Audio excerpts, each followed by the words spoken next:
Quer sejam comerciais ou técnicos, gestores ou especialistas, não tenho dúvidas que já passaram pela situação que vos estou prestes a contar. Imaginem que entram numa sala de reuniões, daquelas enormes, mobilada com uma mesa longuíssima e um projetor para apresentações. Ou então, que chegam umas obras que acabam de arrancar. Uma pessoa aproxima-se, estende-vos a mão e diz: José Gomes, Gabinete de Projetos. Depois chegam outras pessoas e apertam 4 ou 5 mãos diferentes.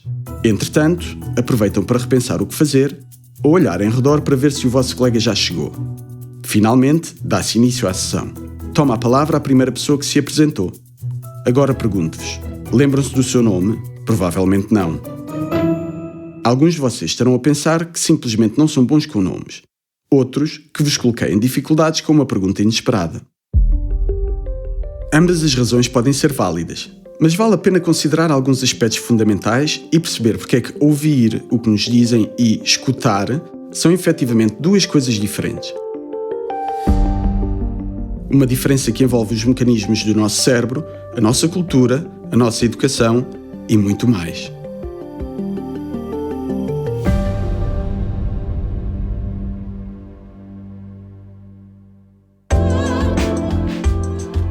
Este é o Conhecer-nos.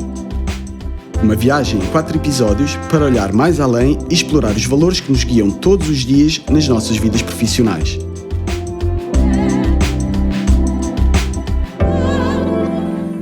Conhecer-nos é uma série de podcasts da Cora Media, patrocinada pelo grupo Tésia.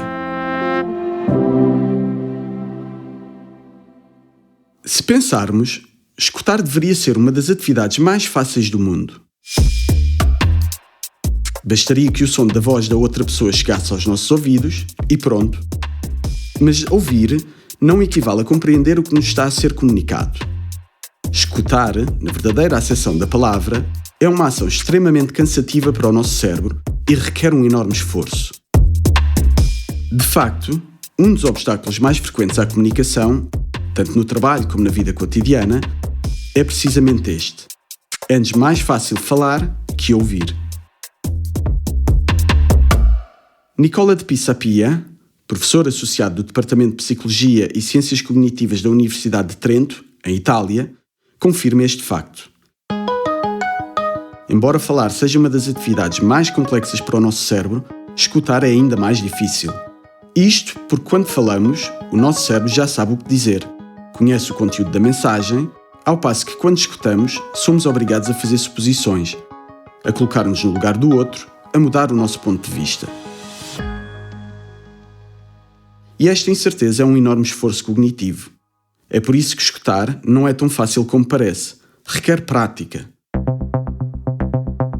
Um pouco como faziam os alunos da escola pitagórica do século VI a.C., que tinham de permanecer em silêncio durante muito tempo, segundo alguns 2 anos ou até mesmo 5, a fim de treinar a capacidade de escutar o que era dito pelos membros mais sábios. Eram por isso chamados akousmatikoi, que em grego significa aqueles que escutam. Atualmente, estamos muito longe dos princípios da escola pitagórica. Reparem, uma das primeiras coisas que nos ensinam em criança não é escutar, mas sim falar. Mas se somos tão bons a falar, se nos é tão fácil, por que será que comunicar é assim tão difícil? Quantas vezes, entre colegas, dizemos uns aos outros: deveríamos comunicar mais. Se tivéssemos partilhado esta informação, não teríamos cometido aquele erro. E por aí adiante. E quantas vezes, depois de falarmos sobre o assunto, talvez durante uma longa videoconferência de coordenação com outras equipas, a situação ficou resolvida? Provavelmente muito poucas. Eis algo que talvez vos surpreenda. Por vezes, falar não ajuda. Ou melhor, não é suficiente. É como quando queremos fazer um bolo e nos falta um ingrediente essencial, como a farinha ou os ovos. Seguramente alguns de vós conhecerão uma receita infalível para fazer um bolo delicioso sem farinha ou ovos, mas quando se trata de comunicação, falar não é suficiente. É também necessário escutar, praticando um determinado tipo de escuta que se define como ativa, ou seja, uma escuta participativa, atenta e orientada para compreender verdadeiramente o outro e a sua mensagem. Isto é, não apenas as palavras, mas também o que não é dito explicitamente. E como é que se escuta ativamente? Com algo que faz parte da nossa experiência adquirida e que pode ser treinada: a empatia, uma capacidade importantíssima dos seres humanos, bem como de todos os mamíferos. Podemos definir a empatia como a capacidade para sentir a emoção de uma outra pessoa. Por exemplo, se formos confrontados com alguém que tem medo, a empatia permite-nos sensibilizarmos-nos com esse sentimento. O mesmo se aplica às emoções positivas. Já vos terá acontecido verem pessoas a rirem-se à vossa volta e se terem desatado a rir, mesmo que não saibam o porquê. Contudo, as nossas emoções não se transferem automaticamente aos outros. Como funciona então a empatia? É um processo que precisa de inputs, de sinais a interpretar.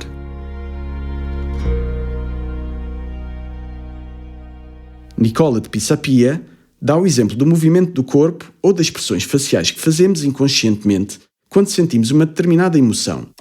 Estes sinais são recebidos e descodificados por aqueles que nos observam, o que desencadeia uma reação empática em relação a nós. Uma reação que, de certa forma, também ocorre a nível cerebral.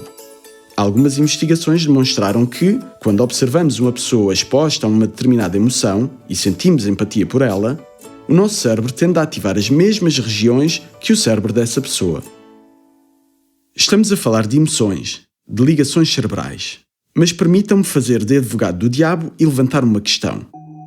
Se a empatia pode ser uma competência muito útil na vida em geral, será que também traz benefícios concretos no trabalho?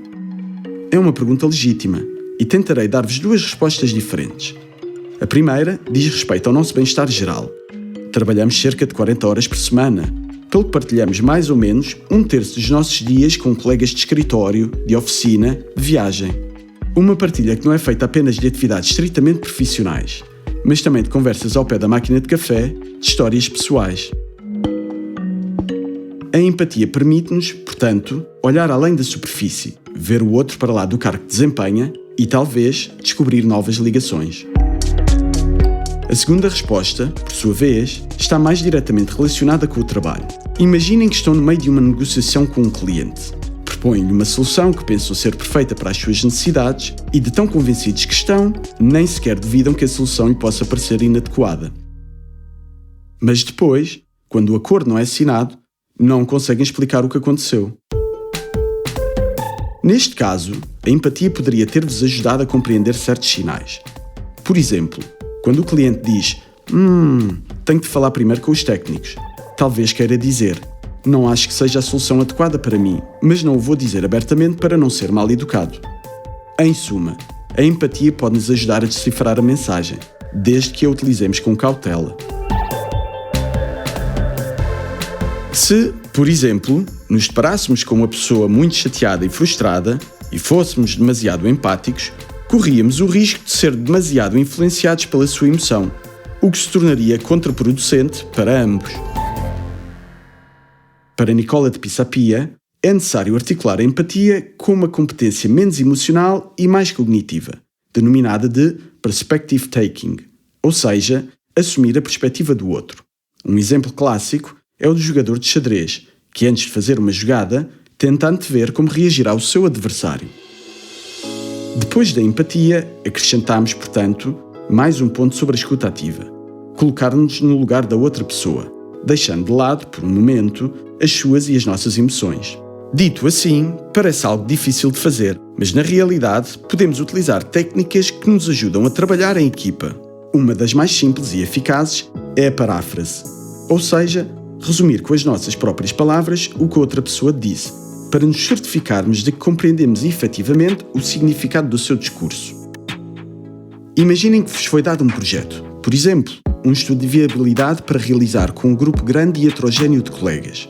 No mundo ideal, todos se dariam bem, todos trabalhariam ao mesmo ritmo e as responsabilidades individuais seriam claras. Mas o mundo real é frequentemente muito diferente. Com alguns colegas entramos rapidamente em sintonia, enquanto com outros temos mais dificuldade. Calçar os sapatos dos outros, ou melhor, os sapatos cognitivos, como diz Nicola de Pisapia, pode ajudar-nos a compreender por que razão não partilham da nossa análise ou encontram falhas na nossa proposta.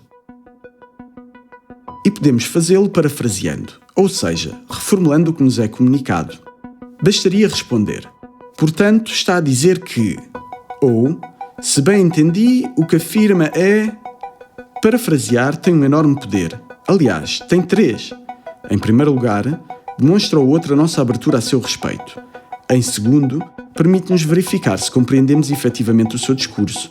E por último, convida o outro a fazer o mesmo. A questão central é precisamente esta. Como é que se forma uma equipa de trabalho se não nos entendemos? Tentemos acrescentar uma outra ferramenta, muitas das vezes subestimada, que pode melhorar a comunicação, sobretudo quando existe uma relação hierárquica, como a existente entre um gestor e os membros da sua equipa. O silêncio. Esta afirmação não deveria surpreender-vos, uma vez que começámos esta viagem salientando que, por vezes, falar não ajuda. Claro, não me estou a referir aos silêncios mudos e hostis que erguem muros entre pessoas. Refiro-me antes a um silêncio ativo e encorajador, que deixa espaço à outra pessoa para se exprimir e, por que não, para se queixar, se for caso disso. Ninguém gosta que lhe digam o que está errado, sobretudo se a crítica vem de um dos nossos, de um colega da nossa equipa. Mas pensemos quantas vezes o simples ato de expor o nosso mal-estar nos faz sentir melhor. Talvez nos sintamos um pouco sobrecarregados com tantos prazos apertados.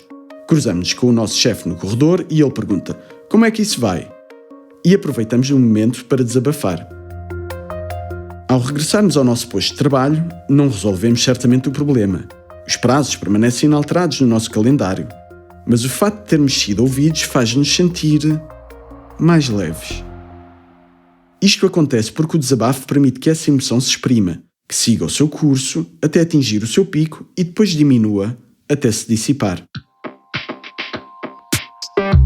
Trata-se de um processo muito útil em situações, digamos, simples. Mas Nicola de Pisapia lembra-nos que o desabafo não pode ser a única forma de lidar com as emoções negativas, sobretudo se estas forem expressões de um mal-estar constante.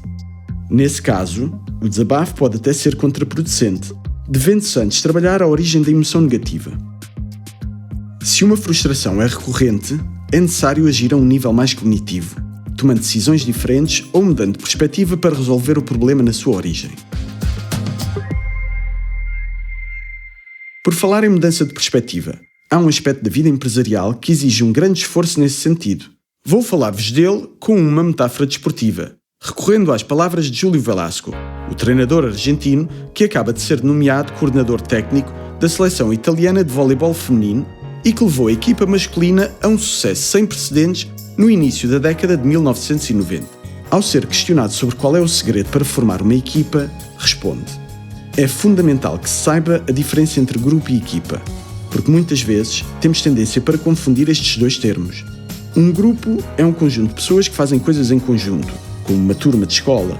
A diferença fundamental é que uma equipa precisa de objetivos claros, de jogar de um modo consciente e de ter papéis estabelecidos. Aqui está. Quando há falta de partilha de informação na empresa, quando ninguém define o rumo a seguir, não estamos a trabalhar em equipa como deveríamos. Em vez disso, dar à equipa uma visão geral e informá-la das decisões estratégicas permite que todos trabalhem de forma mais consciente e colaborem de maneira mais eficiente. E, quando o fazemos, algo muito especial acontece nos nossos cérebros. De Pisapia salienta que nos últimos anos a investigação neurocientífica demonstrou que ao colaborarmos de modo eficaz, uma parte significativa do nosso cérebro sincroniza-se. Um fato que pode ser medido através da eletroencefalografia, um exame que registra a atividade elétrica do cérebro. Quando 2 ou mais pessoas falam entre si e se compreendem, essa atividade, registada sob a forma de ondas, apresenta o mesmo padrão.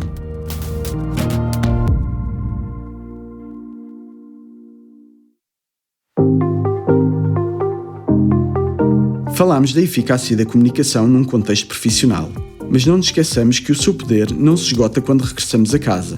É também uma competência fundamental na vida cotidiana, porque nos ajuda a relacionar com os outros, a partilhar os nossos projetos, a exprimir as nossas ideias. Em suma, a escolher a forma de transmitir uma mensagem que não seja só eficaz, mas que também contenha um pouco de nós.